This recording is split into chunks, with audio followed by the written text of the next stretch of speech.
Hi. As today is Veterans Day, I thought I'd note a hymn associated with our armed forces. This is from the website Naval History and Heritage. The song known to the United States Navy men and women as the Navy Hymn is a musical benediction that long has had a special appeal to seafaring men, particularly in the American Navy and the Royal Navies of the British Commonwealth, and which in more recent years has become part of the French naval tradition. The original words were written as a hymn by a schoolmaster and clergyman of the Church of England, the Reverend William Whiting. Reverend Whiting resided on the English coast near the sea and had once survived a furious storm in the Mediterranean. His experiences inspired him to pen the ode, "Eternal Father, Strong to Save." In the following year, 1861, the words were adapted to the music by another English clergyman, the Reverend John B. Dykes, who had originally written the music as Melita, which was the ancient name for the Mediterranean island of Malta. Reverend Dykes' name may be recognized as one of the composers given credit for the music to many other well-known hymns, including Holy, Holy, Holy and Nearer, My God, to Thee. In the United States, in 1879, the late Rear Admiral Charles Jackson Train, a 65 graduate of the United States Naval Academy at Annapolis, was a lieutenant commander stationed at the academy in charge of the midshipman choir.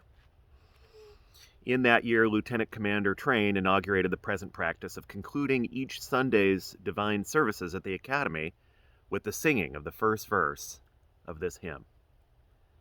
Eternal Father, strong to save, whose arm does bind the restless wave, who bids the mighty ocean deep its own appointed limits keep. O hear us when we cry to thee for those who peril on the sea. This hymn is powerful because it acknowledges our fear and uncertainty in the midst of danger and calls for God's help and God's strength. There are few hymns I can think of that are so choral or communal by nature. This isn't one you often hear sung as a solo. The reassurance in the midst of danger comes partially in knowing that you're not alone, that you're part of a team or a family.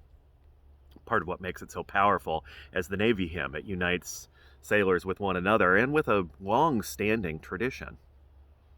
But it also calls upon God's strength to carry us safely, to see us through those stormy waves.